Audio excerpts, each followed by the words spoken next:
दोस्तों, current affair discussion करेंगे। ये मई मंथ चल रहा है। अप्रैल मंथ का जो है इशू आ गया है द क्रक्स नेक्स्ट आईएएस का। इसके पहले हम जो है विजन आईएएस का करंट अफेयर डिस्कशन कर रहे थे, लेकिन क्या है, एक तो उस मैगजीन की जो है टाइमली रिलीज नहीं किया जाता है उस इंस्टीट्यूशन के द्वारा, और कंटेंट वाइज भी देखा जाए तो मुझे जो है ये नेक्स्ट आईएएस का जो है क्रक्स मैगजीन जो है इसमें करंट अफेयर जो है ज़्यादा जो है होलिस्टिकली कवर किया हुआ है। अप्रैल मंथ का जो इशू आया है इसके अंतर्गत जो है करंट अफेयर कंपाइल किया जाता है 1 अप्रैल से लेकर के 30 अप्रैल के बीच में। 1 अप्रैल से 30 अप्रैल 2026 के बीच का जो करंट अफेयर हम डिस्कशन करेंगे, और इसमें जो है हमारा अभी टॉपिक जो है डिस्कशन करेंगे हम, इसके अंतर्गत जो है इकोनॉमी सेक्शन जो है उसको डिस्कशन किया जाएगा। और इसी के बाद जैसे जैसे हमारा जो है आगे टॉपिक बढ़ता जाएगा तो इकोनॉमी, फिर जियोग्राफी, इन्वायरमेंट, ये सब चीज़ों को हम डिस्कशन करते रहेंगे।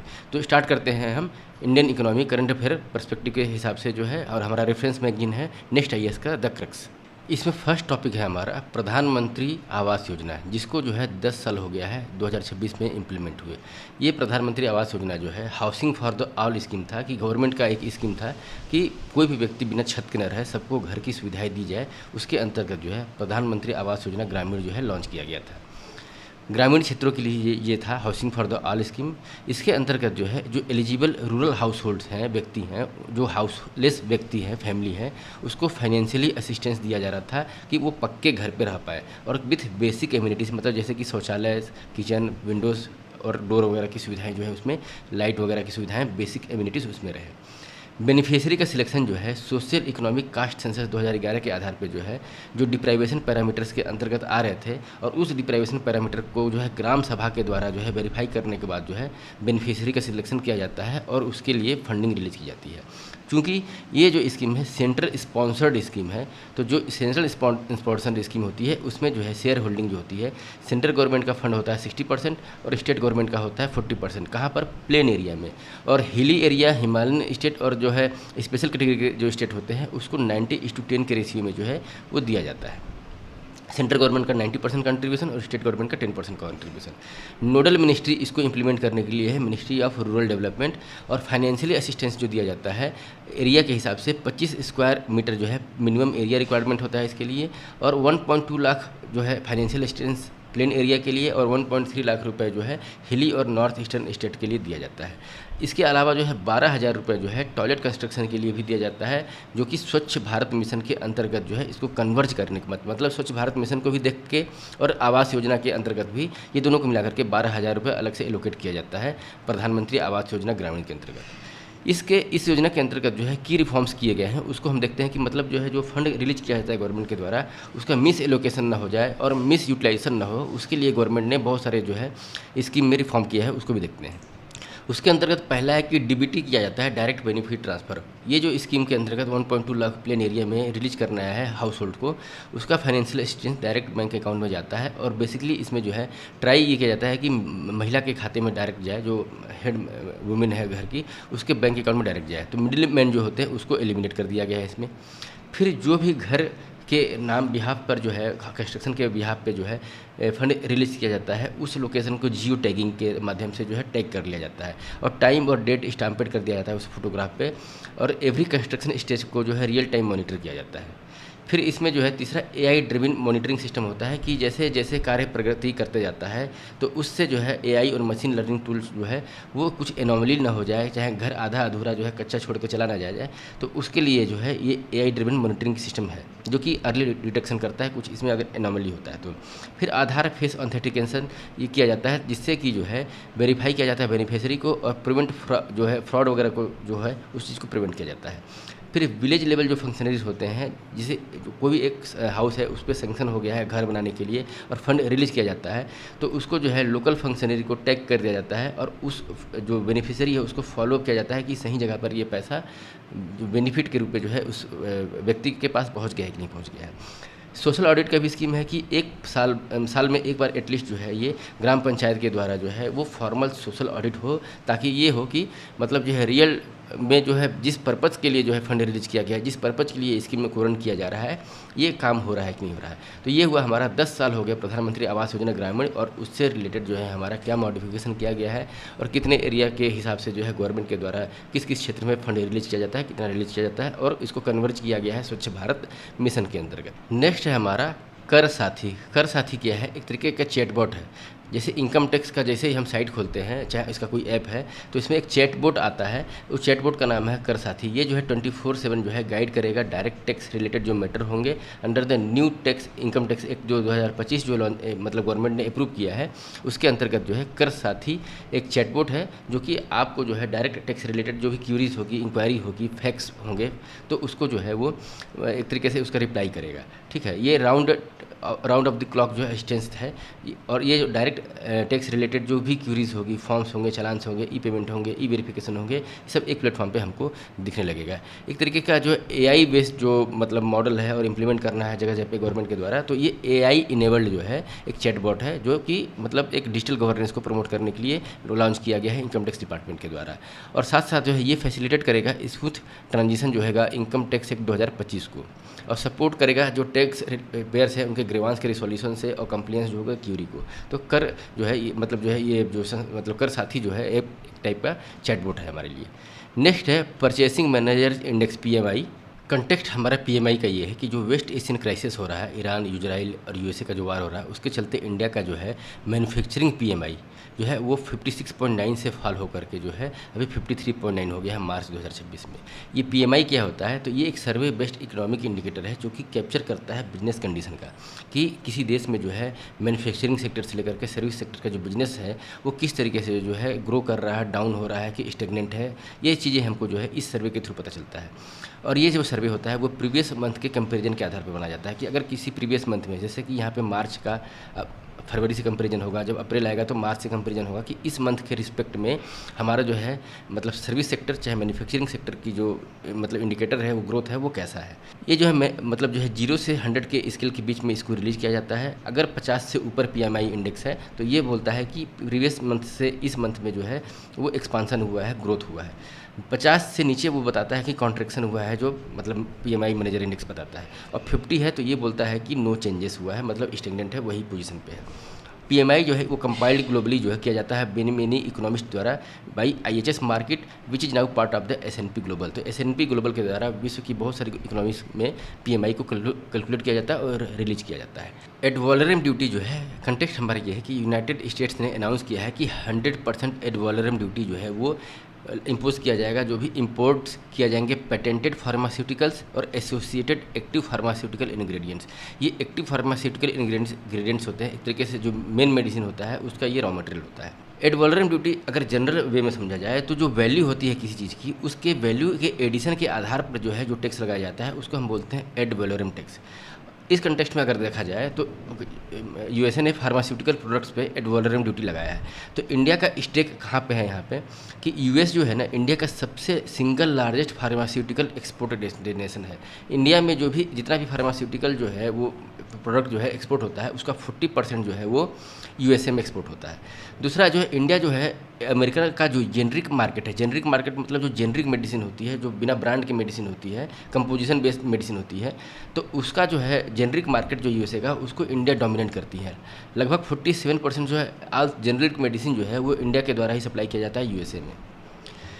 एड वॉलरम ड्यूटी जो है यहाँ पे इम्पोज किया गया है उसको हम ये समझें कि एड वॉलरम ड्यूटी जो है वो कस्टम टैरिफ कैलकुलेट किया जाता है, जैसे कि fix percentage of the declare value of the imported goods. ठीक है, तो एज ए मतलब जैसे स्पेसिफिक जब टैरिफ लगाया जाता है तो लगाया जाता है कि मतलब जो है पर्टिकुलरली XYZ जो है वैल्यू होगी उस पर इतना टैक्स हम लगा देंगे। ठीक है, लेकिन जब एड वॉलरम ड्यूटी की बात की जाती है तो जैसे जैसे इसकी वैल्यू बढ़ती जाती है तो ये जो है उस वजह से जो है एड वॉलरम ड्यूटी की वजह से जो है उसका जो है टैक्स का प्रोपोर्शन भी उसी हिसाब से बढ़ता जाता है।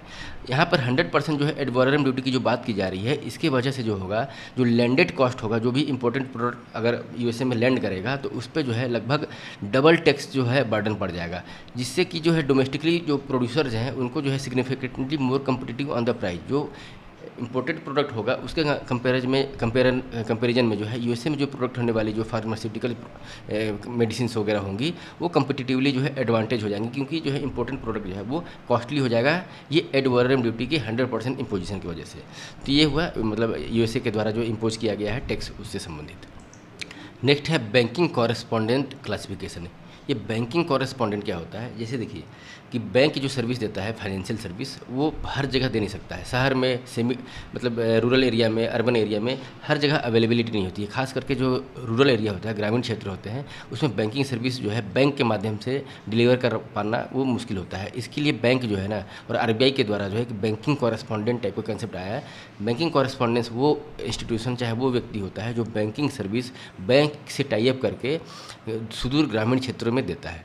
आरबीआई जो है ना रिसेंटली जो है प्रपोज किया है additional bank branch banking correspondence, इनको जो है क्लासिफिकेशन किया है और 2 टाइप की कैटेगरी जो है क्रिएट किया गया है बैंकिंग कॉरेस्पॉन्डेंस से संबंधित। तो बैंकिंग जो आरबीआई जो है प्रपोज किया है 3 type of delivery point. Delivery point क्या करेगा, ये बैंकिंग सर्विस देगा। तो 3 टाइप ऑफ डिलीवरी पॉइंट दिया है। एक है बैंक ब्रांच, जहाँ पर जो है आपको फुल्ली बैंक सर्विस मिलेगी। दूसरा है बिजनेस कॉरेस्पॉन्डेंस, जो कि बैंकिंग आउटलेट होंगे। बिजनेस कॉरेस्पॉन्डेंस जो होंगे बैंकिंग आउटलेट होंगे, एक दूसरी कैटेगरी है। तीसरा है बिजनेस कॉरेस्पॉन्डेंस, जिसमें बैंकिंग टच पॉइंट होगा। तो बीसीबीटी, बीसीबीओ और एक तो बैंक ब्रांच खुद ही हो गया। बैंकिंग कॉरेस्पॉन्डेंस जो होते हैं वो रिमोट एरिया होता है, जो ग्रामीण क्षेत्र होता है, वहाँ पर जो है बैंकिंग सर्विस को प्रोवाइड करने के लिए उनको असाइन किया जाता है। ये यहाँ पर जो है रिटेल बैंकिंग ऑपरेशन, जो फिर बैंकिंग का जो सर्विस होता है उसको आउटरीच करते हैं, एक्सपांड करते हैं और फाइनेंशियली इंक्लूजन में हेल्प करते हैं। अब जो बैंकिंग कॉरेस्पॉन्डेंस में हमने क्या किया कि बैंकिंग कॉरेस्पॉन्डेंस बैंक आउटलेट जो है, इसके अंतर्गत जो है जो बैंकिंग सर्विस होती है उसके अंतर्गत बैंक अकाउंट ओपन करना, टर्म डिपॉजिट अकाउंट ओपन करना, फिर कैश और डिपॉजिट करना, चाहे विड्रॉ करना, फंड ट्रांसफ़र करना, और blocking of debit card among many other services जो है इसमें इंक्लूडेड है। तो एक तरीके से जो है बैंकिंग जो मतलब जो है बैंकिंग कॉरेस्पॉन्डेंस के अंतर्गत जो है बैंकिंग आउटलेट है वो लगभग 90% ऑफ दी बैंकिंग सर्विस जो है वो दे देता है। फिर बैंकिंग कॉरेस्पॉन्डेंस में जो है बैंकिंग टच पॉइंट जो है वो लिमिटेड सर्विस देता है, जैसे कि स्मॉल वैल्यू ट्रांजैक्शन और remittance with flexibility of the hours. तो लिमिटेड बैंकिंग सर्विस जो है बैंकिंग टच पॉइंट के द्वारा दिया जाता है। अभी जो है देखा जाए तो currently there is no classification among business correspondence, जबकि जो है कमीशन जो है उनको दिया जाता है वो वरी करता है बैंक टू बैंक और सर्विस वाइज, जो है किस टाइप की सर्विस उसको दिया जा रहा है और किस बैंक की सर्विस उसको दी जा रही है, उसके अकॉर्डिंगली जो है इसको कमीशन दिया जाता है। और एक फिक्स क्लासिफिकेशन नहीं है बैंकिंग कॉरेस्पॉन्डेंस का। और as of 2025 there were over 16 lakh business correspondence engage in the various lender. तो various lender in the sense जो वेरियस बैंक हैं उनके द्वारा जो है 16 लाख जो है बिजनेस कॉरेस्पॉन्डेंस जो है 2025 तक जो है उनको एक तरीके से मान्यता दी गई है या लाइसेंस दिया गया है। नेक्स्ट है सॉइल सखी। सॉइल सखी क्या है कि एक इनिशिएटिव है ड्रॉट प्रोन जो डिस्ट्रिक्ट है, ड्रॉट मतलब सूखा जो क्षेत्र होता है वेस्टर्न महाराष्ट्र का, उस एरिया के लिए जो है मान देसी फाउंडेशन के द्वारा जो है agriculture and climate action programme जो है इसके तहत चलता है, एक एनजीओ है, उसके तहत 2023 में इसकी शुरुआत की गई थी। ये एक तरीके से जब सखी की बात की जाती है तो वुमेन बेस्ड जो है वुमेन एम्पावरमेंट को करने के लिए एक तरीके से साथ साथ वुमेन एम्पावरमेंट भी करेगा और सॉइल के हेल्थ को इम्प्रूव करने के लिए, एग्रीकल्चर प्रोडक्टिविटी को बढ़ाने के लिए ये सॉइल सखी जो है एक स्कीम चालू की गई। सॉइल सखी एक तरीके से कॉरेस्पॉन्डेंस है, जो कि मतलब महिलाएं होंगी, सॉइल का सैंपल कलेक्शन करेंगी, लेबोरेटरी में जाएंगी और सॉइल का हेल्थ कार्ड जो मिल जाएगा उसके आधार पे जो है सॉइल के जो मतलब जो बेसिक जो न्यूट्रिएंट्स वगैरह इंप्रूव करने के लिए फर्टिलाइजर वगैरह हम कितना यूज करें उसका हमको एक तरीके से जो है रिकमेंडेशन मिल जाता है। इसको इम्प्लीमेंट किया जा रहा है सतारा, सांगली, सोलापुर, कोल्हापुर और पुणे डिस्ट्रिक्ट जो वेस्टर्न महाराष्ट्र में स्थित है। इसमें जो है रूरल वुमेन को जो है ट्रेंड किया जाएगा सॉइल सखी के रूप में, जो कि सॉइल टेस्टिंग और साइंटिफिक फार्मिंग प्रैक्टिसेस को प्रमोट करेंगी। एक तरीके से जो किसान हुआ और जो मॉडर्न साइंटिफिक प्रैक्टिस के लिए जो गवर्नमेंट के द्वारा जो मतलब जो स्कीम चलाई जा रही है उसके बीच का एक कड़ी के रूप में जो है एक तरीके से लिंकअप का कार्य ये सॉइल सखी के द्वारा किया जाएगा। सॉइल सखी कलेक्ट करेंगी सैंपल और फैसिलिटेट करेंगे कि सॉइल टेस्टिंग जो है वो जो लेबोरेटरीज़ हैं वहाँ पर ये हो जाए। उसके बाद जो है एक्शनेबल रिपोर्ट क्या क्या करना है उसके आधार पर एक रिपोर्ट जो मिलेगा उनको वो फार्मर्स को देंगे, जिसके चलते जो है क्रॉप के इंप्रूवमेंट और न्यूट्रिएंट मैनेजमेंट को करने में आसानी मिले। इनको सैलरी कितनी मिलेगी तो 8 से 10 हज़ार तक जो पर मंथ जो है एक तरीके से मतलब कमीशन चाहे अलाउंस जो है इनको मिलेगा, जिसके अंतर्गत जो है पेट्रोल अलाउंस शामिल नहीं है। तो ये अगर देखा जाए तो ये वेस्टर्न महाराष्ट्र से एसोसिएटेड एक जो है मान देसी फाउंडेशन के द्वारा चलाए जाने वाला एक स्कीम है। नेक्स्ट है हमारा प्रधानमंत्री मुद्रा योजना PMMY। इसको जो है 11 साल हो गए हैं अपने जो है कार्य करते हुए प्रधानमंत्री मुद्रा योजना को, इसलिए जो है ये इंपॉर्टेंट हो जाता है। 2015 में इसे लॉन्च किया गया था।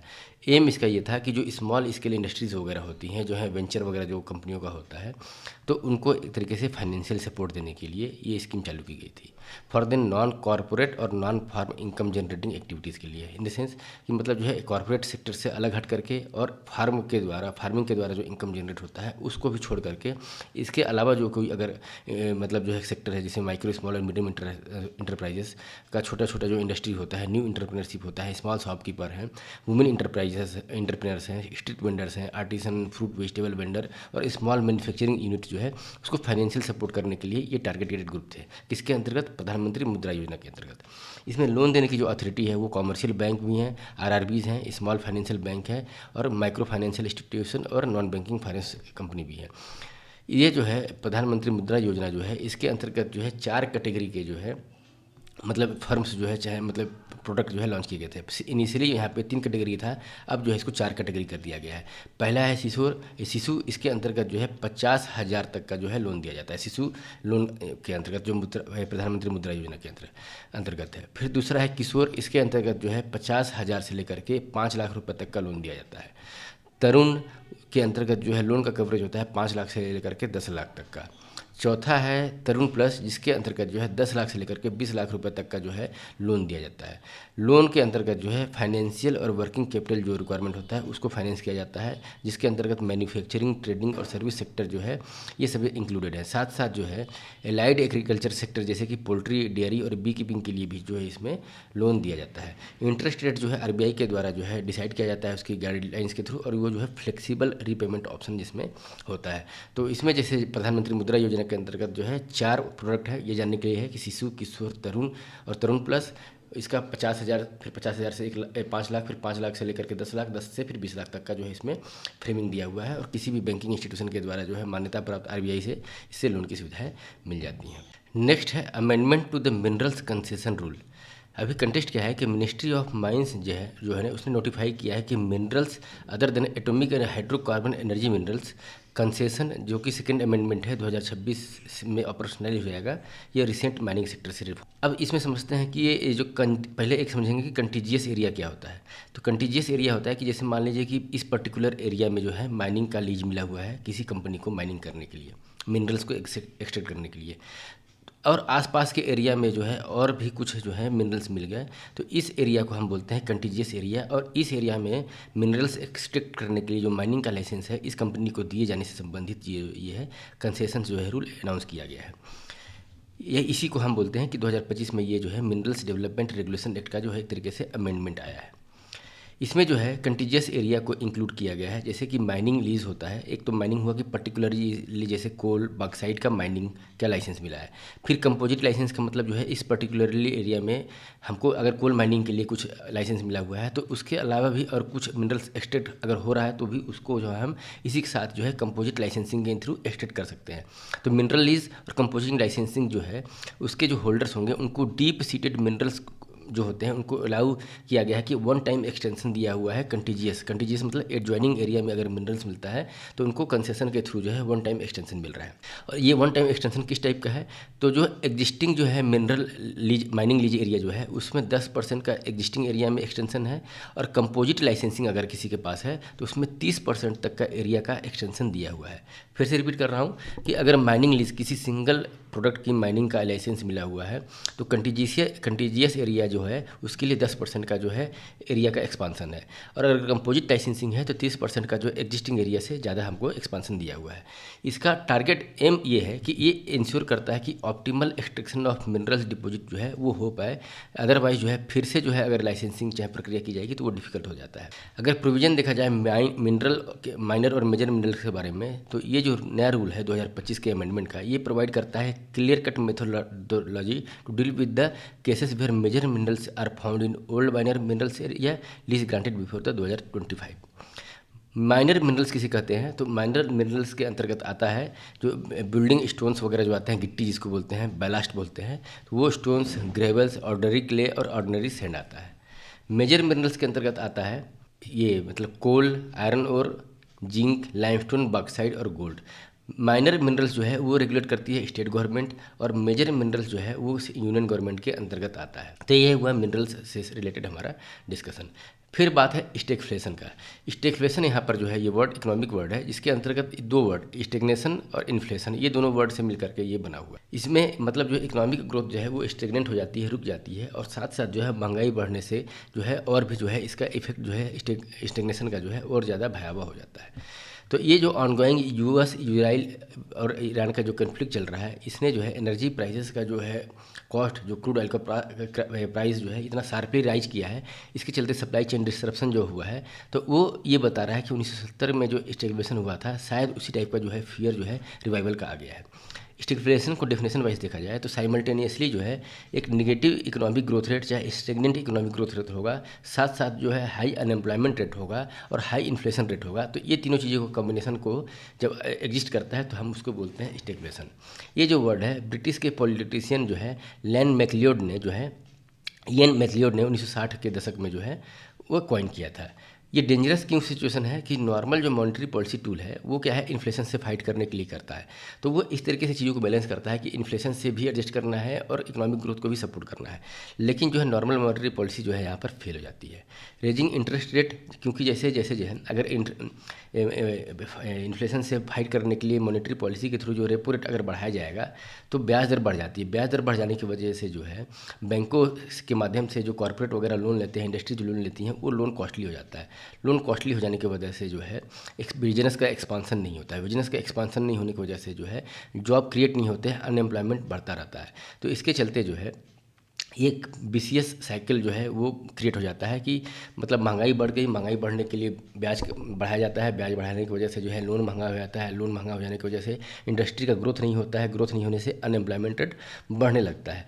तो ये जो चीज़ें होने लगती हैं और फिर जो है जब रेट को कट किया जाता है तो उससे जो है ग्रोथ मिलता है। लेकिन यहाँ पर रेट कट इसलिए नहीं किया जाएगा क्योंकि जो है फ्यूल के बढ़ने से इन्फ्लेशन बढ़ जा रहा है। तो इन्फ्लेशन बढ़ने के जो है सॉल्यूशन ये है कि हम ब्याज दर बढ़ाएं। तो ये एक सिचुएशन होता है जिसमें ये सारी चीज़ें जो हैं को एग्जिस्ट करती हैं।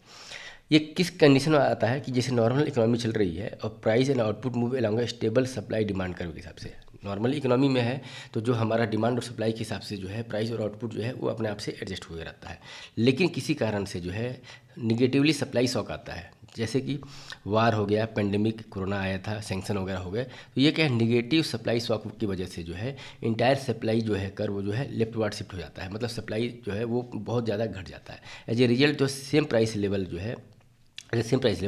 Producer supply less output due to higher input cost और ब्रोकन लॉजिस्टिक्स। तो ये इसकी वजह से जो है ओवरऑल कॉस्ट बढ़ जाता है और स्टेगफ्लेशन की जो है सिचुएशन जो है क्रिएट किया हो जाता है।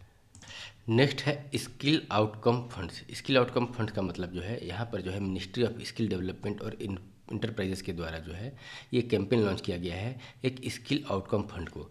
ये स्किल आउटकम फंड जो है स्किलिंग से लेकर के जो है स्किल होने के बाद जो है जॉब में एब्जॉर्प्शन के लिए प्राइवेट सेक्टर का जो है पार्टिसिपेशन करेगा। टारगेट इसमें जो है पब्लिक है कि जो डिसएडवांटेज बैकग्राउंड वाले जो लोग हैं इकोनॉमिकली जो है उनके यंग पॉपुलेशन वाली जो पब्लिक है उसके नए करियर अपॉर्चुनिटी के लिए ये स्कीम स्किल आउटकम फंड जो है लॉन्च किया गया है मिनिस्ट्री ऑफ स्किल डेवलपमेंट के द्वारा। इसके अंतर्गत जो है स्किल इम्पैक्ट बॉन्ड जो है वो लॉन्च किया जाएगा और इसको जो है कंट्रोल किया जाएगा नेशनल स्किल डेवलपमेंट कॉरपोरेशन, जिसको इस्टेब्लिश किया गया था 2021 में स्किलिंग से संबंधित। ये जो स्किल इम्पैक्ट बॉन्ड है उसका यूटिलाइजेशन प्राइवेट सेक्टर के रिसोर्स और नॉलेज को एक्वायर करने के लिए फिर प्रायोरिटाइज एक्चुअल जॉब प्लेसमेंट होगा, साथ साथ जो है long term employment over simple training complete होने के बाद दिया जाएगा। ये जो है फंड NSDC मतलब जो बॉन्ड जो है स्किल इम्पैक्ट बॉन्ड जो है नेशनल स्किल डेवलपमेंट कॉरपोरेशन के द्वारा जो है मैनेज किया जाएगा और फाइनेंशियली सपोर्ट जो होगा वो डायरेक्टली टाइड होगा confirmed career result, specifically focus on hiring and continued employment से रिलेटेड। तो ये हुआ मिनिस्ट्री ऑफ स्किल डेवलपमेंट के अंतर्गत स्किल आउटकम फंड जो कि एक बॉन्ड के रूप में जो है जारी किया गया है। कैफे 3 नॉर्म्स से रिलेटेड। ये कैफे का मतलब हुआ corporate average fuel efficiency 3 norms. इसके पहले जो है 2 नॉर्म्स 1 और 2 नॉर्म्स जो है कैफे के रूप में जो है रिलीज किया गया है। ये जो प्रपोज किया गया है कैफे 3 नॉर्म्स, इसको इम्प्लीमेंट किया जाएगा 1 अप्रैल 2027 से लेकर के 31 मार्च 2032 तक में।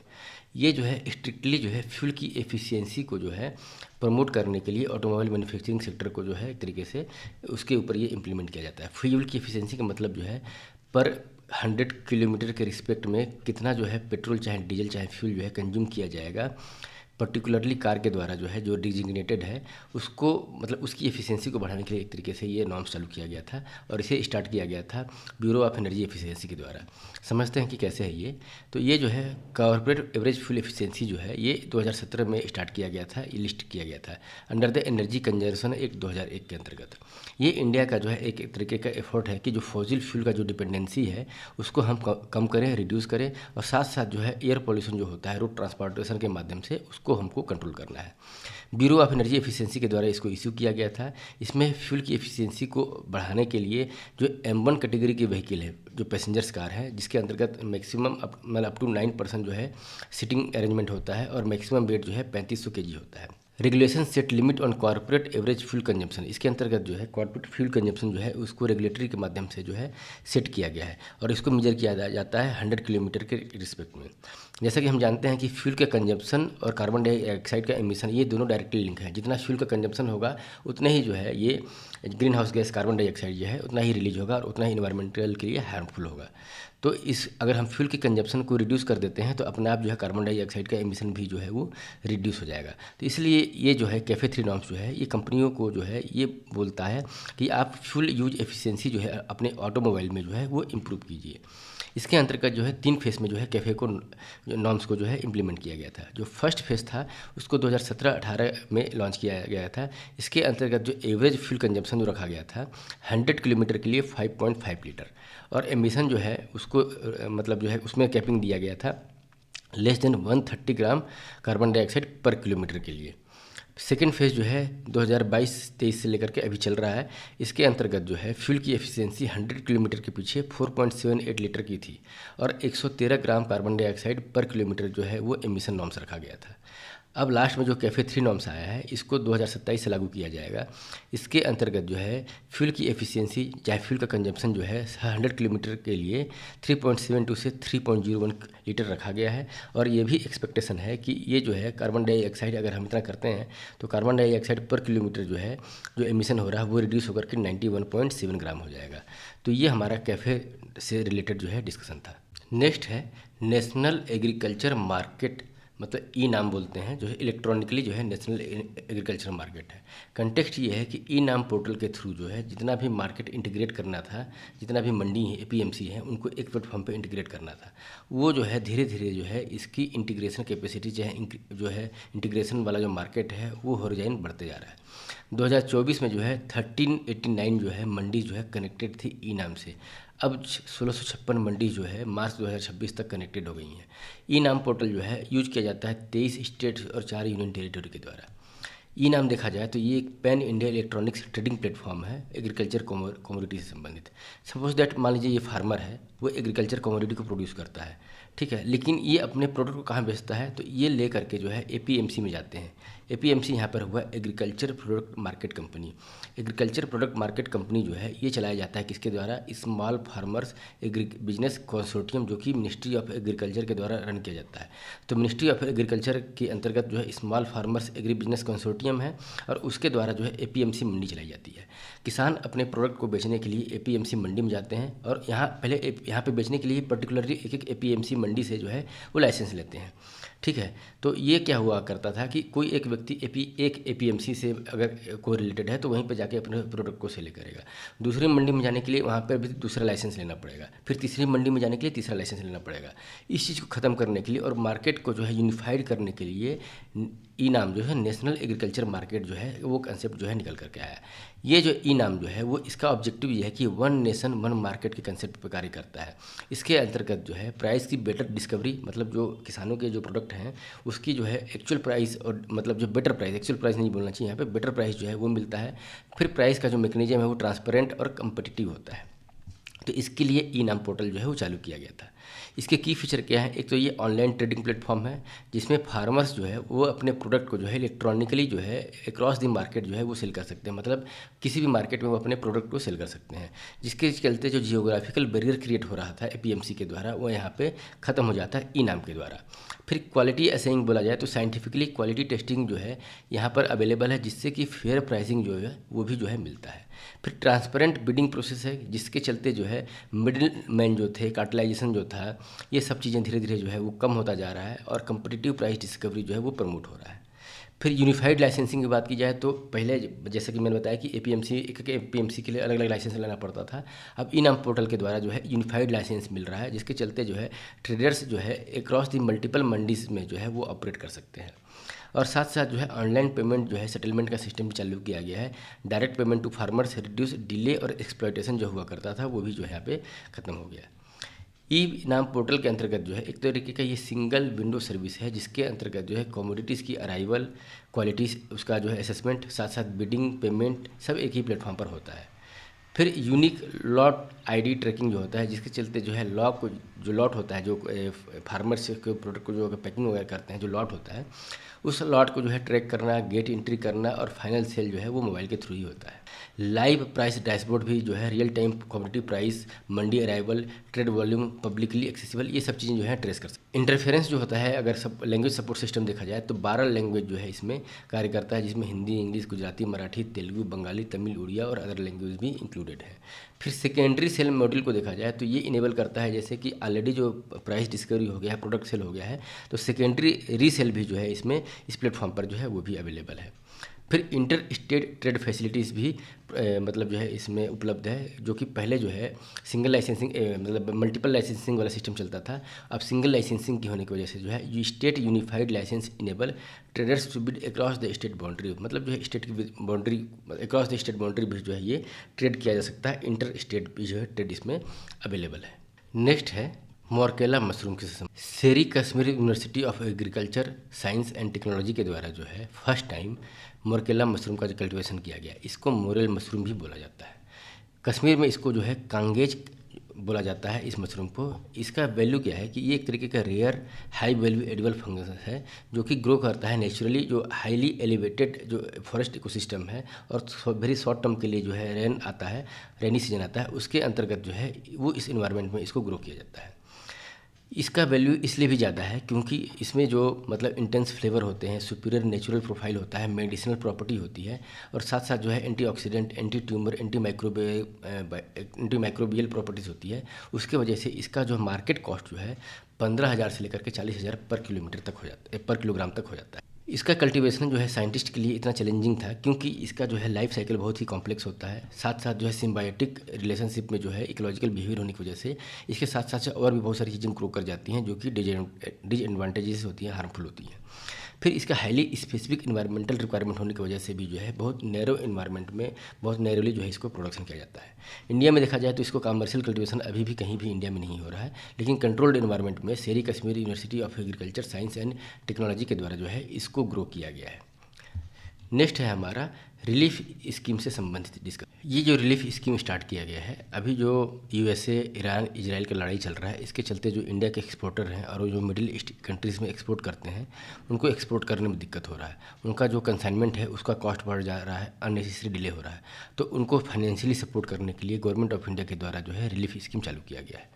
इसके अंतर्गत जो है एक्सपोर्ट, जो इसको किसके अंतर्गत चालू किया गया है, तो एक्सपोर्ट प्रमोशन मिशन जो था उसके थ्रू जो है इंडियन एक्सपोर्टर को सपोर्ट करने के लिए, जिसमें क्या सपोर्ट किया जाएगा, जो freight cost, insurance premium, maritime dispute reservation जो है, इस तरह की चीज़ों में इसको सपोर्ट किया जाएगा। गवर्नमेंट ऑफ इंडिया के द्वारा रिलीफ स्कीम जो है मार्च 2026 में स्टार्ट किया गया था इंडियन एक्सपोर्टर को सपोर्ट करने के लिए, जो कि अभी जो है हायर फ्राइट कॉस्ट को फेस कर रहे हैं, इंश्योरेंस प्रीमियम, वार रिलेटेड ट्रेड डिसरप्शन को जो है फेस कर रहे हैं, तो उनको एक तरीके से सपोर्ट करने के लिए इसको चालू किया गया था।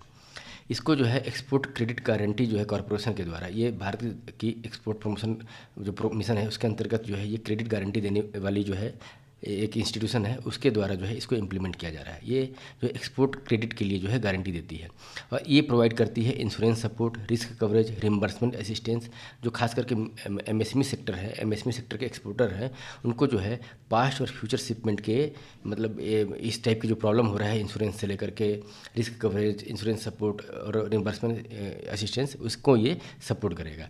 इसके अंतर्गत वो कंसाइनमेंट, वो कार्गो जिसकी डिलीवरीज होनी थी, चाहे ट्रांसशिपमेंट हो रहा था, कहाँ कहाँ, UAE, Saudi Arabia, Kuwait, Qatar, Oman, Bahrain, Iraq, Iran, Israel और यमन, इन देशों को पर्टिकुलरली जो है जाने वाले कंसाइनमेंट को जो है इसके अंतर्गत, किसके अंतर्गत, रिलीफ स्कीम के अंतर्गत जो है under the export credit guarantee corporation के द्वारा जो है इसको रखा गया है ताकि उनको सपोर्ट मिले।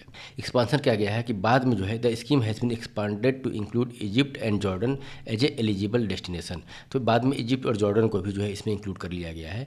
और इसके में क्लैरिफाई किया गया है कि that exporter with new ECGS whole turnover policy from the 16 March 2026 are eligible for the support under the component 2। तो कंपोनेंट 2 के अंतर्गत जो है एरिया का भी एक्सपांसन किया गया है और न्यू जो मतलब इंट्रेंट है इसमें उसको भी इसमें इंक्लूड कर लिया गया है। तो रिलीफ स्कीम से बेसिकली जो है ये एक तरीके से जो है एक्सपोर्ट सपोर्ट के लिए जो है मतलब जो है स्कीम चलाया गया है भारत के द्वारा, जिसके अंतर्गत जो है जो सप्लाई डिसरप्शन हुआ है, कॉस्ट बढ़ा हुआ है, इंश्योरेंस का खतरा आ गया है और रिमबर्समेंट का जो फैसिलिटीज़ जो है वो डिस्ट्रॉय हुआ है, उसको एक तरीके से ये सपोर्ट करने के लिए गवर्नमेंट के द्वारा जो है एक लॉजिस्टिक सपोर्ट है ये, जिसको हम ये बोला जाएगा resilience and logistic intervention for the export facility scheme जो है ये स्टार्ट किया गया है against the West Asian crisis. Topic है अपना national floor level minimum wages. ये क्या है कि अभी जो है रिसेंटली जो है नोएडा में, गुड़गांव वगैरह में जो है फैक्ट्री अनरेस्ट हुआ, जो लेबर क्लास था उसने जो है वेज के रिवाइज के लिए जो है अनरेस्ट किया महंगाई को बढ़ते हुए।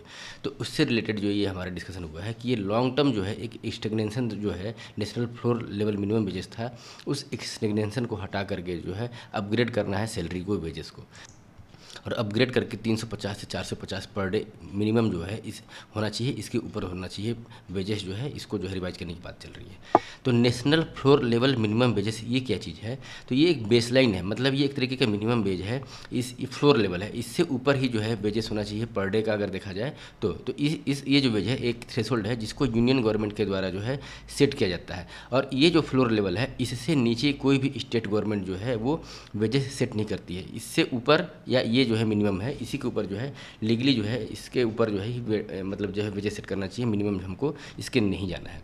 तो इसके अपग्रेड भी कर सकती है स्टेट गवर्नमेंट, लेकिन नीचे नहीं जाएगी। और अपग्रेड करना है तो जैसे कि लोकल लेवल का जो स्किल होता है, जियोग्राफी होती है, ऑक्यूपेशन होता है, इसके अकॉर्डिंगली जो है अपग्रेडेशन हो सकता है। ये जो कंसेप्ट है national floor level minimum wages, ये ओरिजिनेट हुआ था national commission on rural labour, इसको जो है झानभाई दारजी के द्वारा 1991 में चेयर किया गया था। उन्होंने जो है इनिशियली ये रिकमेंड किया था कि वॉलेंट्री बेसिस पे जो है इंटर स्टेट जो डिस्पैरिटीज़ होती है, सपोज दैट कि 5 स्टेट हैं, पाँचों स्टेट में जो है वेजेस के जो है डिस्पैरिटी होती है, एक स्टेट में दूसरा वेजेस है, दूसरे में दूसरा वेजेस है, तो इस डिस्पैरिटीज़ को रिड्यूस करने के लिए वॉलंटरी बेसिस पे इसको रिकमेंड किया गया था। लेकिन जो नया वेजेस से रिलेटेड जो कोड आया है 2019 का, उसमें इस जो है वॉलंटरी बेसिस वाला जो ये कमीशन है उसको अपग्रेड करके एडवाइजरी से जो है स्टेचुटरी गारंटी की बात इसमें की गई है, लीगल बाइंडिंग की इसमें बात की गई है। तो national floor level minimum wages से रिलेटेड ये टॉपिक था हमारा। फिर दूसरा है ट्रक माउंटेड अटेंटूनेटर। कंटेस्ट क्या है कि ministry of road transport and highway के द्वारा जो है जो रोड सेफ्टी से रिलेटेड और रोड के पैचअप वगैरह, मेंटेनेंस वगैरह के लिए कार्य करने वाले जो वर्कर्स होते हैं उनकी सेफ्टी के लिए एक एडवांस्ड सिस्टम जो है सेफ्टी सिस्टम डिप्लॉय किया गया है। इसका नाम है ट्रक माउंटेड अटेन्यूएटर। ये क्या है, जैसे कि मान लीजिए ये ट्रक है और इसमें जो क्रू मेंबर्स होते हैं, मेंटेनेंस के मेंबर्स होते हैं, यहाँ पे जो है ये मतलब यहाँ पे मेंटेनेंस का कार्य कर रहे हैं, तो ये जो है एक तरीके का शील्ड का काम करेगा, जो कि यहाँ से आने वाला कोई ट्रक वगैरह है उस इम्पैक्ट से इसको जो है होने वाले क्रू मेंबर को नुकसान होता है उसको बचा जाए। ये क्या करेगा कि एक तरीके से जो है जब कोलिजन होता है तो उसमें जो है एब्जॉर्ब एंड डिसिपेट जो है काइनेटिक एनर्जी एसोसिएटेड है जो मूवमेंट से, उसको एब्जॉर्ब कर लेगा और डिसिपेट कर देगा, जिससे जो है जो फोर्स का इम्पैक्ट है वो रिड्यूस हो जाएगा। इससे जो है मेंटेनेंस जो protect maintenance crew working ahead of the vehicle, जो व्हीकल से आगे जो है मेंटेनेंस कर रहे थे क्रू मेंबर, उनको जो है प्रोटेक्शन के लिए हो जाएगा। फिर जो रिस्क वगैरह जो होती है, इंजुरीज वगैरह होती हैं, वो रिड्यूस हो जाएगी। और साथ साथ जो है सेवरिटी ऑफ एक्सीडेंट जो है हाईवे वर्किंग जोन एरिया में होता है वो भी मिनिमाइज हो जाएगा। ये एक तरीके से इनविजिबल शील्ड का कार्य करेगा, जो कि जो खतरा है और ह्यूमन लाइफ के बीच में जो है एक तरीके से ये डिप्लॉय किया रहेगा। ये जो है डिप्लॉयड TMA जिसको बोल रहे हैं, are equipped with high intensity big bag warning light enhancing visibility in low light and foggy condition. यहाँ तक कि मतलब जो है एब्जॉर्ब करने के साथ साथ जो है ये वार्निंग के लिए जो है लो लाइट का भी इसमें यूज किया जाएगा, वार्निंग सिस्टम भी यूज किया जाएगा, जिससे कि जो है दूर से आने वाले जो है दूसरे जो व्हीकल है, ट्रक वगैरह है, उसको जो है ये विजिबल हो जाएगा और even up to foggy condition में भी जो है ये विजिबल रहे। नेक्स्ट है प्राइवेट गोल्ड माइनिंग प्रोजेक्ट से रिलेटेड। कंटेक्स्ट क्या है इसका कि इंडिया ने अभी जो है गोल्ड माइनिंग को लेकर के जो है एक प्राइवेट माइंस को दिया है। कहाँ पे? जोनागिरी कर्नूल डिस्ट्रिक्ट में। यहाँ पर जो है गोल्ड की माइनिंग जो है एक प्राइवेट सेक्टर के द्वारा किया जाएगा। आंध्र प्रदेश में ये स्थित है। इसके चलते जो है इंडिया का जो रिन्यू फोकस जो है गोल्ड पर है, क्योंकि गोल्ड के इम्पोर्ट से जो है इंडिया का जो है एक तो trade deficit, current account balance, balance of payment crisis और जो रुपये का डिप्रिसिएशन है, ये सब चीज़ एसोसिएटेड होता जा रहा है।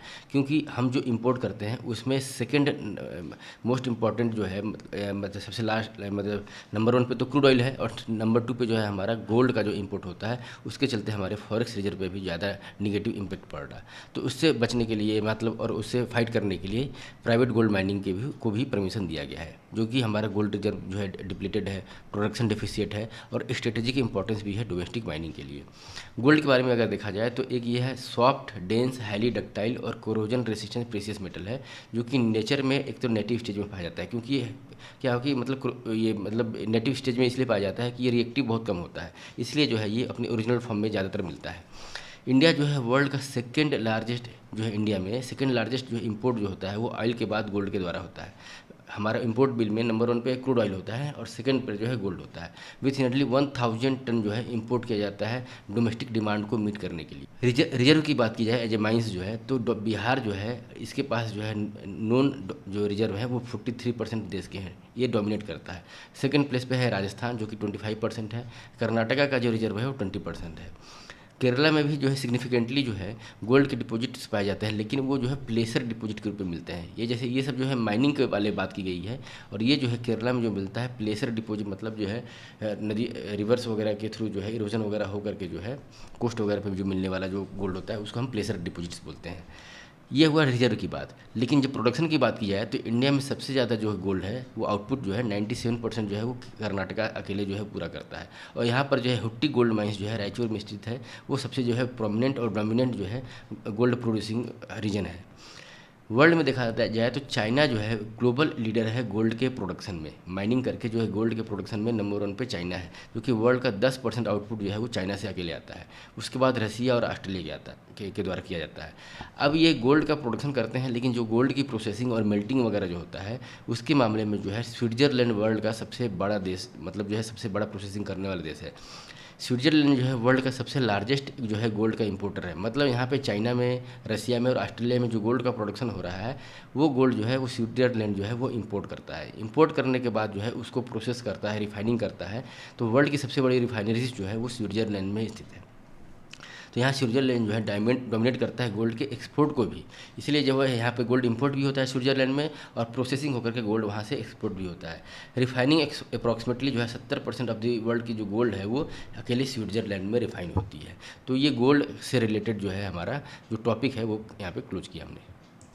नेक्स्ट, इंडिया को जो है सेंटर ऑफ जामुन इवोल्यूशन के रूप में इस्टेब्लिश किया जा रहा है। जैसे इसके पहले जो है जामुन का इवोल्यूशन जो है ये माना जा रहा था कि ये ऑस्ट्रेलिया और साउथ ईस्ट एशिया में है, लेकिन अभी जो है रिसेंट जो स्टडी हुआ है, फाइंडिंग हुआ है, उसके चलते ये पता चल रहा है कि जो है सिजिजियम जामुन जो है वो ओरिजिनेट हुआ है, जो हमारे पहले की जो जानकारी थी उससे भी मच बिफोर जो है ये पहले मतलब जो है वो इवोल्यूट हुआ है। इंडिया इसमें जो है सेंटर रोल प्ले कर रहा है इसके इवोल्यूशन में। अभी तक जानकारी के हिसाब से जो है ये लिमिटेड हमारा जो नॉलेज था उसके अंतर्गत ऑस्ट्रेलिया और साउथ ईस्ट एशिया में इसकी ओरिजिनेशन जो है वो माना जा रहा था।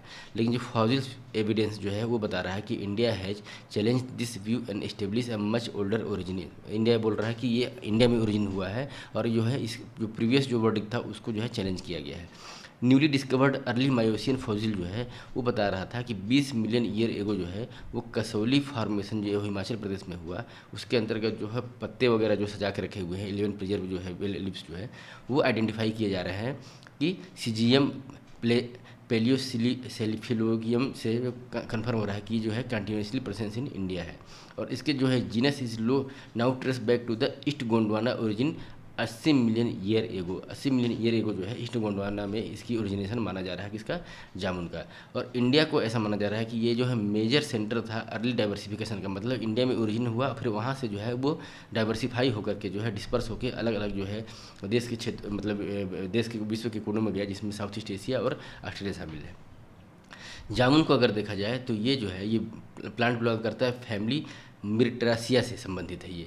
और ये इसका जो जीनस है वो वाइडली जो है डिस्ट्रीब्यूटेड है ट्रॉपिकल और सब ट्रॉपिकल रीजन में। मतलब ये जो क्रॉप है, चाहे ये ट्री है जामुन का, वो ट्रॉपिकल और सब ट्रॉपिकल एरिया दोनों में पाया जाता है, इंक्लूडिंग जो है इकोलॉजिकली और इकोनॉमिकली इंपॉर्टेंस भी इसमें दिखता है।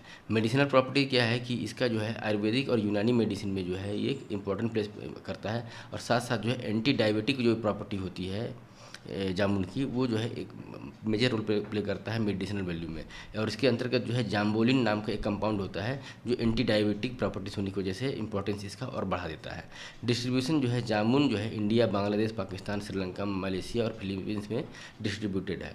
इकोलॉजिकल सिग्निफिकेंट ये है कि एक सोशल फॉरेस्ट्री प्रोग्राम के अंतर्गत भी आता है, जिसके अंतर्गत जो है एफॉरेस्ट्रेशन और रिक्लेमिनेशन ऑफ डिग्रेडेड लैंड जो है वो हमारा मतलब जो है जो स्कीम चल रही है गवर्नमेंट की, उसमें भी इसका कंट्रीब्यूशन है। नेक्स्ट टॉपिक है हमारा भारत मैरीटाइम इंश्योरेंस पूल से रिलेटेड। कंटेस्ट क्या है भारत मैरीटाइम इंश्योरेंस पूल का। अभी इंडियन कैबिनेट ने जो है अप्रूव किया है Bharat maritime insurance pool with sovereign guarantee. क्या है इसमें 12,980 रुपये है। सोवरेन गारंटी का मतलब गवर्नमेंट ऑफ इंडिया की गारंटी है इसमें 12,980 करोड़ रुपए का। ये भारत की मैरीटाइम ट्रेड रेजिलियंस को जो है और स्ट्रेंथन करता है, इम्प्रूव करता है। ये भारत मैरीटाइम इंश्योरेंस जो है एक तरीके का डोमेस्टिक इंश्योरेंस मैकेनिज्म है जो गवर्नमेंट ऑफ इंडिया के द्वारा लॉन्च किया गया है। इसके अंतर्गत जो है कंप्रहेंसिव कवरेज मिलता है। जो समुद्र के अंदर भारत का जो है व्यापार है, ट्रेड है, उससे रिलेटेड जो कार्गो वगैरह जो जाते हैं उसको एक तरीके से ये इंश्योरेंस देता है अगेंस्ट दी वार। और इसमें जो है हल and machinery, cargo protection and indemnity और वार रिस्क से एसोसिएटेड जो चीज़ें हैं उसको जो है कवरेज मिलता है। इसमें जो भी कार्गोज वगैरह जो है वो इंडिया फ्लैग अगर वियर करते हैं और इंडियन कंट्रोल वेसल्स हैं तो उसके ऑपरेशन जब होगा कन्फ्लिक्ट प्रोन इंटरनेशनल वाटर में तो उसको जो है इसमें इंश्योरेंस दिया गया है। Extend protection to the cargo movement between India and global port के अंतर्गत ये अलाइन करता है इंडिया का जो मैरीटाइम विजन 2030 है, जिसके अंतर्गत जो है भारत में जो है इंडिया की जो वर्ल्ड इकोनॉमी के रूप में जो है अपने आप को जो एस्टेब्लिश करना है उसको ये सपोर्ट मिलता है। और ambitious become leading maritime nation जो है 2047 तक जो बनेगा इंडिया, तो इसको देख करके जो है इसको रिलीज किया गया है। इसी कंसेप्ट जो है इसके पहले भी जो है यूनाइटेड किंगडम, जापान और साउथ कोरिया जैसे देश जो है स्टेट बैक्ड इंश्योरेंस जो है वो पॉलिसी लॉन्च कर चुके हैं। उसी के बिहाफ पर जो है इंडिया ने भी इस समय जो है Bharat maritime pool insurance pool जो है वो लॉन्च किया है। अगर डाटा और फैक्ट देखा जाए तो मैरीटाइम सेक्टर के द्वारा जो है इंडिया का जितना भी कार्गोस वगैरह ट्रेड वगैरह जो हैंडल किया जाता है वो 70% ऑफ द इंडिया के वॉल्यूम बेसिस पे है। और 95% जो वैल्यू है पूरे ट्रेड का वो हमारे जो है मैरीटाइम सेक्टर से आता है। इसलिए और इंश्योरेंस कवरेज जो है इतने वास्ट इकोसिस्टम का जो है अभी बहुत कम है और ज़्यादातर जो है विदेशी कंपनी के द्वारा इंश्योरेंस मिलता था। इस चीज़ से बचने के लिए गवर्नमेंट ने इसे लॉन्च किया है। और साथ साथ जो है the structural vulnerability become evident during the recent disruption. अभी जो रिसेंट डिसरप्शन हुआ है यूएसए, ईरान और इजराइल के बीच में जो लड़ाई चल रहा है, खास करके जो Red Sea, Strait of Hormuz और गल्फ ऑफ ओमान में, तो जो वल्नरेबिलिटी ट्रेड को लेकर के सामने आया है उससे रिलेटेड जो है गवर्नमेंट ने ये इंश्योरेंस जो है स्टार्ट किया है। Several global insurance sharply increase premium और withdraw coverage altogether exposing Indian exporter and shipping operate to heighten financial risk और ऑपरेशनल अनसर्टेनिटी। जब इस टाइप की अनसर्टेनिटी आती है, वार आता है, तो जो इंश्योरेंस क्लेम करने के बाद जो इंश्योरेंस वाली जो कंपनियां हैं वो अपने प्रीमियम को बढ़ा देती हैं और डिले जो है डिसबर्समेंट करती हैं जो इंश्योरेंस अगर क्लेम कोई करता है तो इसके चलते जो एडिशनल जो कॉस्ट बढ़ रहा था उस वल्नरेबिलिटी को भी कम करने के लिए जो है उस दिशा में एक बढ़ाया हुआ सही कदम है। फिर जो है प्रोजेक्ट दांतक जो है इससे रिलेटेड डिस्कशन ये है कि प्रोजेक्ट दांतक जो है वो सेलिब्रेट किया जा रहा है raising day marking 65 year of its continuous service in Bhutan since 1961। ये जो प्रोजेक्ट दांतक है इसको इस्टेब्लिश किया गया था 24 अप्रैल 1961 में, जब उस समय इंडिया के प्राइम मिनिस्टर जवाहरलाल नेहरू थे और उस समय भूटान के जो हिज मैजेस्टी मतलब जो राजा थे, थर्ड किंग भूटान के जो थे, उनके द्वारा जो है ये एक तरीके से विजन के रूप में जो है इसको इस्टेब्लिश किया गया था। टारगेट इसका ये था कि जो है ऑल वेदर कनेक्टिविटी और रोड्स को इंफ्रास्ट्रक्चर को सपोर्ट करे जिससे कि सोशल इकोनॉमिक डेवलपमेंट हो सके। कहाँ पे? भूटान एरिया में इस चीज़ को कनेक्ट करना है, इम्प्रूव करना है। इसका जो है मेन टास्क जो है बिल्डिंग जो ये था कि कंट्रीज़ की फर्स्ट मोटरेबल रोड जो है इसके द्वारा जो है बनाया गया था। 1968 में जो है इसने जो है कंप्लीट किया जो की रूट्स हुआ करता था सामद्रुप, जोंगखर और त्रासिंगैंग रोड, जो कि द फुटेनसोलिंग थिम्पू हाईवे को बनाया गया था। ये जो है बॉर्डर रोड ऑर्गेनाइजेशन के द्वारा जो है डेवलप किया जाता है और प्रोजेक्ट दंतक में जो है बॉर्डर रोड ऑर्गेनाइजेशन का ही जो है मेन रोल है। ये जो है प्रोजेक्ट दंतक जो है भूटान की इकोनॉमी के लिए, उसकी कनेक्टिविटी के लिए, सोशल इकोनॉमिक डेवलपमेंट के लिए जो है एक की रोल प्ले करता है। इसने जो है अभी तक 1500 किलोमीटर तक का रोड जो है मोटरेबल रोड जो है कंस्ट्रक्शन किया है, जिसके अंतर्गत east west highway connectivity, major infrastructure, इसमें highway, airport, bridge, hospital, school और कम्युनिकेशन नेटवर्क जो है शामिल है। इस रिसेंटली जो है इसने फोकस किया है मॉडर्नाइजिंग इंफ्रास्ट्रक्चर, जिसमें कि रोड के चौड़े होने के से लेकर के अपग्रेडिंग, जो मेजर रूट्स वगैरह हुआ करते थे उसको अपग्रेड करना, चौड़ा करना, कनेक्टिविटी को और बढ़ाना, सेफ्टी और ट्रेवल एफिशिएंसी को और ज़्यादा इंप्रूव करना इसमें शामिल है। It has also shown strong disaster response by quickly restoring connectivity after landslides and road damage. तो जब मतलब डिजास्टर वगैरह आता है उसके चलते जो रोड डैमेज हो जाता है, लैंडस्लाइड्स वगैरह हो जाते हैं, तो कनेक्टिविटी जो डिस्टर्ब हो जाती है उसको रिस्टोर करने, क्विकली जो है डिजास्टर को रिस्पॉन्स करने में जो है इसने अहम भूमिका निभाई है। किसने? प्रोजेक्ट दंतक। किससे रिलेटेड है? भूटान से रिलेटेड है। किसके द्वारा स्टार्ट किया गया था? इंडिया के द्वारा और भूटान के कोलैबोरेशन के आधार पर जो है इसे स्टार्ट किया गया था। नेक्स्ट है प्रिंटेड सर्किट बोर्ड।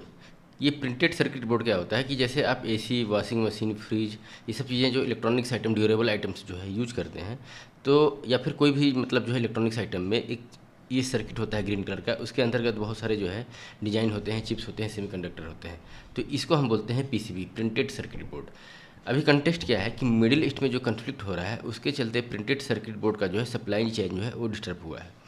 इसके लिए जो की रॉ मटेरियल जो है प्रिंटेड सर्किट बोर्ड में यूज होता है वो हम लोग को मिडिल ईस्ट से ही मिलता है। तो ये एक पीसीबी क्या होता है? एक लेयर्ड मैकेनिकल स्ट्रक्चर है जो कि इलेक्ट्रॉनिकली जो कंपोनेंट्स वगैरह होते हैं सर्किट में उसको मैकेनिकली इलेक्ट्रॉनिकली जो है कनेक्ट करता है। तो कनेक्टिंग के लिए और एक तरीके का एक प्लेटफॉर्म और कनेक्टिंग जो है टूल प्रोवाइड करता है हमारे जो है बोर्ड, सर्किट बोर्ड के लिए। ये ऑलमोस्ट जो है ऑल मॉडर्न इलेक्ट्रॉनिक डिवाइस जो है जैसे कि smartphone, computer, tablet, AI server, switch, smart watches वगैरह जो है सब इसी कंपोनेंट पे डिपेंडेंट है। और ये जो है बेस प्रोवाइड करता है, एक तरीके का प्लेटफॉर्म प्रोवाइड करता है for assembly of electronics parts and guides the flow of electricity between them. तो ये मतलब जो है मतलब मॉडर्न जो है अपना जो टेक इंडस्ट्रीज़ है, आईटी सेक्टर्स है, कंप्यूटर हार्डवेयर है, आर्टिफिशियल इंटेलिजेंस है, उसके लिए एक तरीके का ये जो है सबसे प्रोमिनेंट और बेसिक जो है मॉडल है।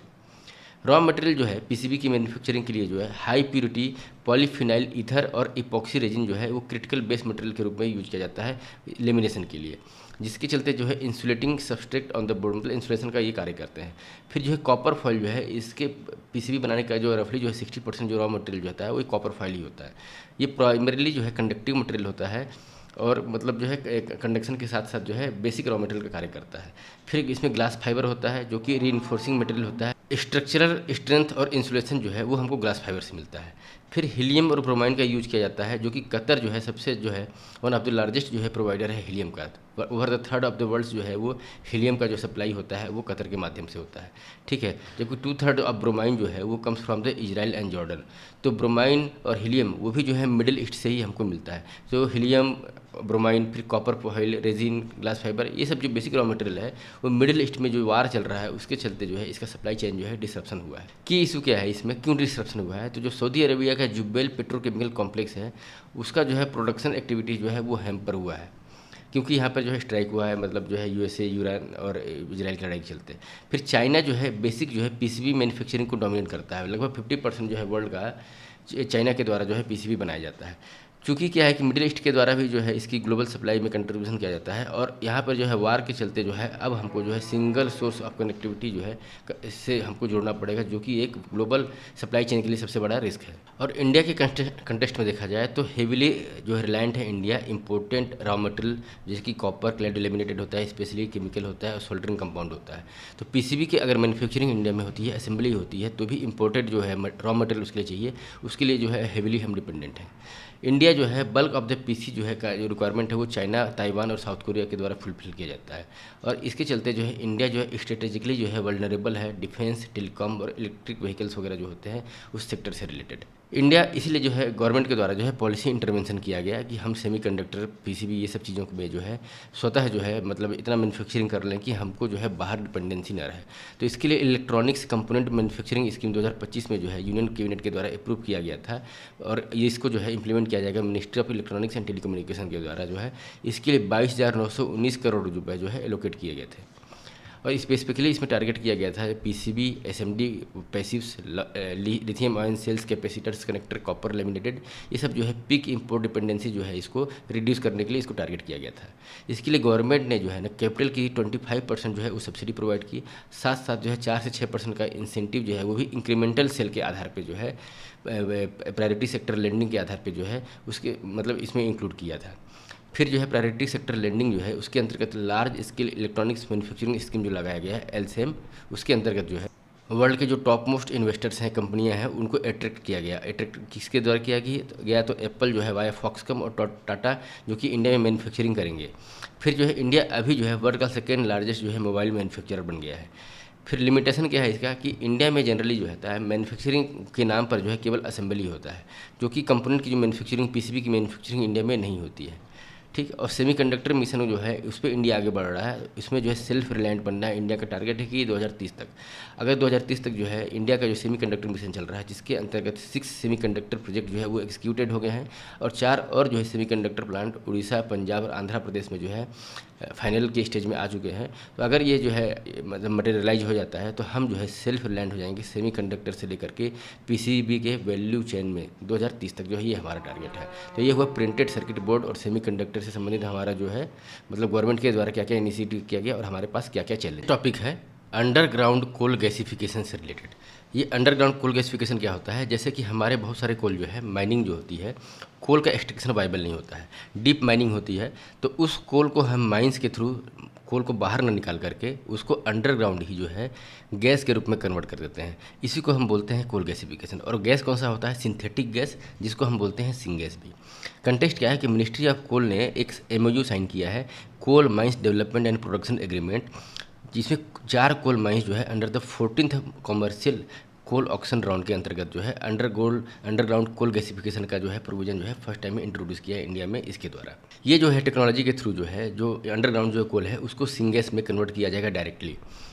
और भी कहाँ से कहाँ पर जो है कोल सीम स्थित है ज़मीन के अंतर्गत, जो कि ट्रेडिशनल जो है हम कोल को माइनिंग करके बाहर निकालते थे और उसका यूज करते थे। इसके चलते जो है डीप, थिन और अदरवाइज अनमाइनेबल जो कोल होता था हमारा जो रिजर्व है जिसको हम एक्सट्रैक्ट नहीं कर पाते थे, कॉस्टली पड़ता था, उसको नई टेक्नोलॉजी के थ्रू जो है गैस में कन्वर्ट कर लेंगे और इससे जो है इंडिया की जो है यूजेबल एनर्जी रिसोर्स जो है और एक्सपांड हो जाएगी और हम जो है मजबूत होकर के अपने जो है अवेलेबल रिसोर्सेज का प्रॉपर यूटिलाइजेशन कर लेंगे। कोल गैसिफिकेशन में क्या होता है कि एक प्रोसेस है जिसमें जो है कोल को कन्वर्ट किया जाता है सिंगैस के रूप में। ये प्राइमरली एक मिक्सचर होता है हाइड्रोजन और कार्बन मोनोऑक्साइड का।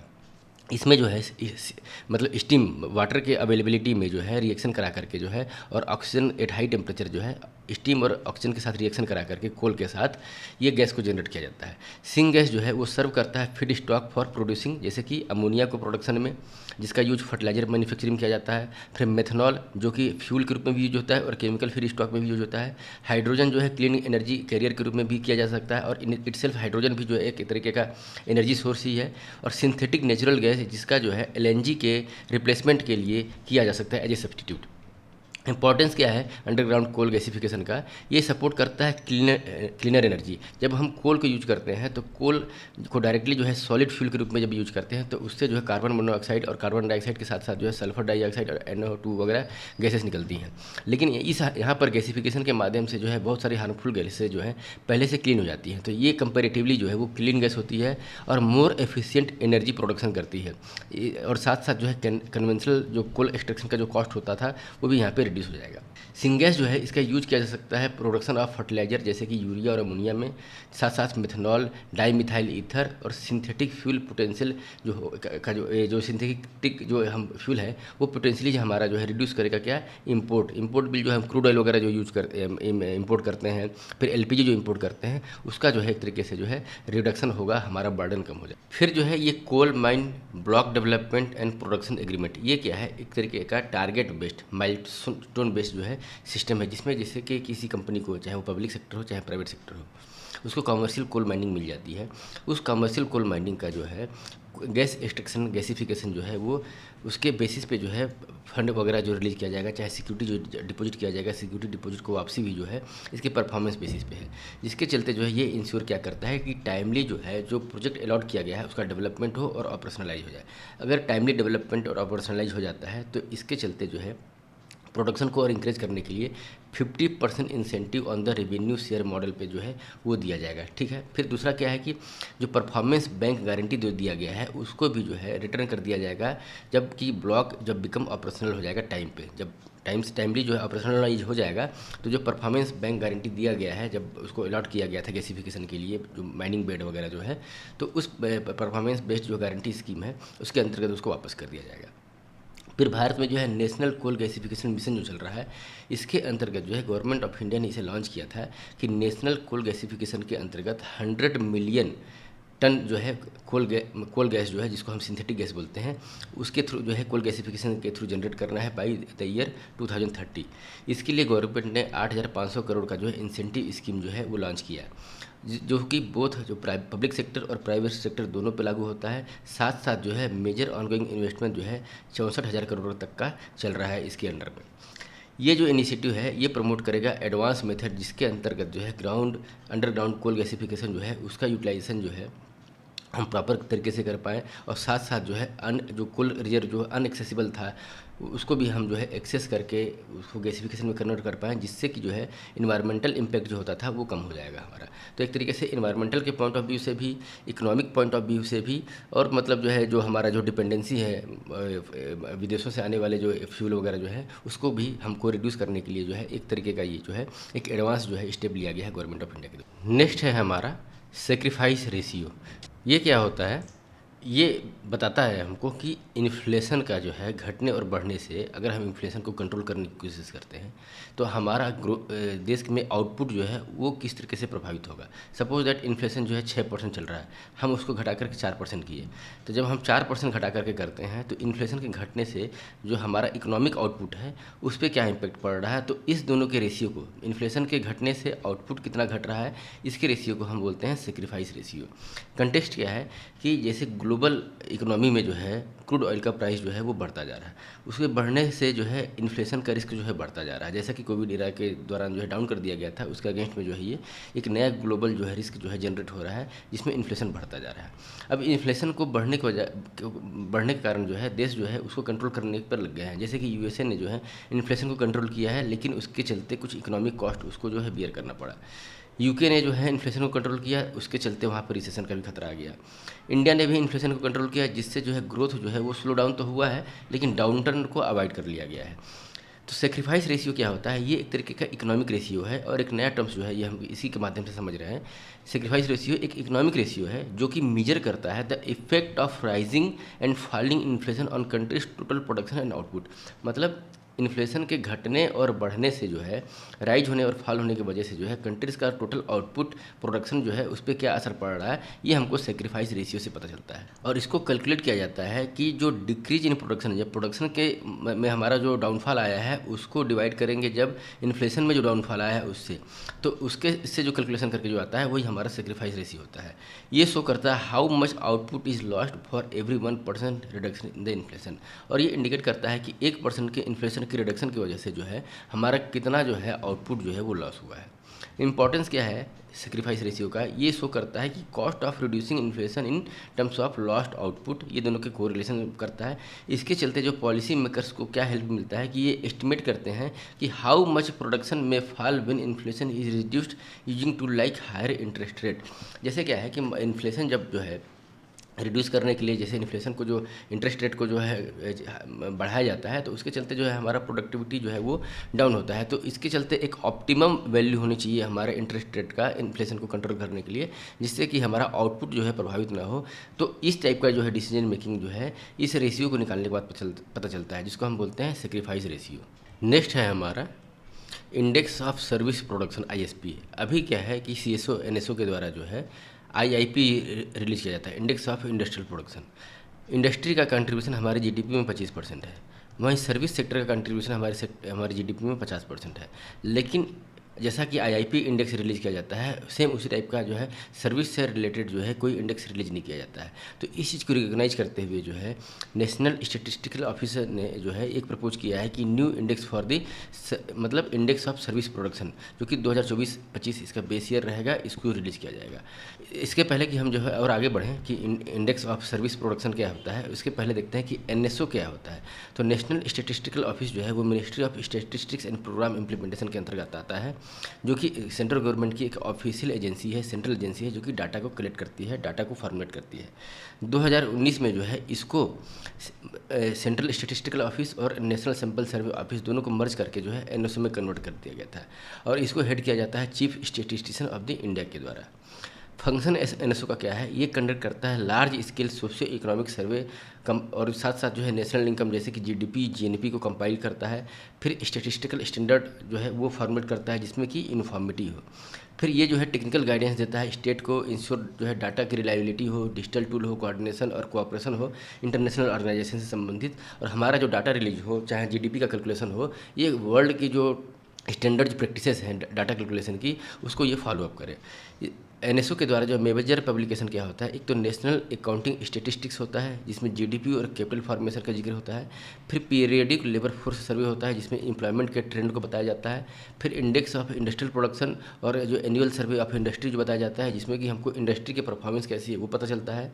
फिर कंज्यूमर एक्सपेंडिचर और सोशल कंजम्पशन का भी सर्वे इसके द्वारा किया जाता है, जिसके चलते जो है गरीबी पॉवर्टी और सर्विस यूटिलाइजेशन के बारे में हमको पता चलता है। और स्टैटिस्टिकल ईयर बुक और एनर्जी स्टैटिस्टिक्स भी इसके द्वारा रिलीज किया जाता है, जो कि एक कंप्रेहेंसिव सेक्टोरल और एनर्जी डाटा हमको प्रोवाइड करता है। तो ये जो है एनएसओ का बेसिक जो है हमको जानकारी मिला। अब ये जो है इंडेक्स ऑफ सर्विस प्रोडक्शन जो है वो जो है लॉन्च किया गया है 2024-25 बेस ईयर के रूप में। तो ये सर्विस सेक्टर का जो कंट्रीब्यूशन है हमारा मोर देन 50% हमारी जीडीपी में, उसको एक तरीके से रिकॉग्नाइज किया गया है कि मतलब इससे रिलेटेड जो है डाटा हमको रिलीज करना चाहिए, जिससे कि चलते हमको जो है सर्विस सेक्टर में जो शॉर्ट टर्म ट्रेंड है वो चाहे लॉन्ग टर्म ट्रेंड है वो हमको पता चले। आईएसपी जो है जो इंडेक्स ऑफ इंडस्ट्रियल प्रोडक्शन में जो देश का जो प्रोडक्शन हो रहा था उसके चलते जो शॉर्ट टर्म जो ट्रेंड में गैप आ रहा था, उस गैप को फिल करने के लिए एक तरीके से जो है आईआईपी को ये कॉम्प्लीमेंट करेगा। ये इनेबल करेगा more comprehensive understanding of economic activity in the country. The absence of such an index currently limits real time assessment of service sector performance. चूँकि क्या है कि सर्विस सेक्टर का परफॉर्मेंस को मेजर करने के लिए जो है बड़े पैमाने पर तो जीडीपी जीवीए वगैरह है ही, लेकिन सेक्टर स्पेसिफिक अगर बात की जाए सर्विस सेक्टर को लेकर के तो ऐसा कोई असेसमेंट टूल हमारे पास नहीं था। तो अगर इसको दे दिया जाता है तो जो हमारा लिमिटेशन है वो जो है यहाँ पे दूर हो जाएगा। फिर बात है यूज ऑफ डिफ्लेटर की। इसमें डिफ्लेटर का मतलब यहाँ पर इन्फ्लेशन से रिलेटेड हुआ। तो यहाँ पर जो है डेटा वगैरह जो है इंडेक्स यूज करेगा वो क्या करेगा, producer price indices, service producer price indices जो है यूज किया जाएगा, जहाँ पे जिस सेक्टर में ये चीज़ अवेलेबल है, जैसे कि बैंकिंग सेक्टर में, इंश्योरेंस सेक्टर में, टेलीकम्युनिकेशन सेक्टर में ये जो है अवेलेबल है। तो इसको जो है adjust for the price change उसका डाटा का यूज करके जो है आईएसपी में यूज किया जाएगा। और जहाँ पर जो है प्रोड्यूसर प्राइस इंडाइसेस नहीं है, अनअवेलेबल है, वहाँ सेक्टर स्पेसिफिक जो है कंज्यूमर प्राइस इंडाइसेस जो है वो उसी डाटा का जो है यूज किया जाएगा एज ए सब्सटीट्यूट। तो ये हुआ हमारा जो है इंडेक्स ऑफ सर्विस प्रोडक्शन से रिलेटेड डिस्कशन। इसके साथ ही हमने इस मंथ का जो है 1 अप्रैल से लेकर के 30 अप्रैल तक का जो है करंट अफेयर इकोनॉमिक्स के परस्पेक्टिव से जो यहाँ पे कंप्लीट किया। आई होप ये डिस्कशन या इन्फॉर्मेशन आप लोगों को अच्छा लगा होगा दोस्तों। Please like and share friends. Thank you very much for your kind attention.